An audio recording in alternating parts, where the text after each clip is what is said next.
Ayah Asmirandah meninggal dunia, Papa udah enggak sakit lagi sekarang. Asmirandah menyampaikan kabar sang ayah M. Farmiji Zatman meninggal di akun Instagramnya. Ia mengungkapkan jika sang ayah sudah tidak menderita sakit lagi.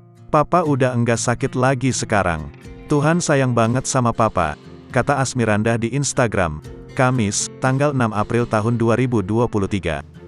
Dalam unggahannya, ia membagikan momen sang ayah yang tengah menggendong sang cucu, Chloe Emmanuel Van Watimena.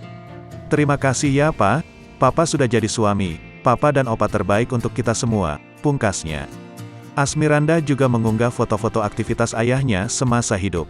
Beberapa di antaranya saat sang ayah menggendong Chloe Emmanuel Van Watimena, anak Asmirandah dan Jonas Rifano.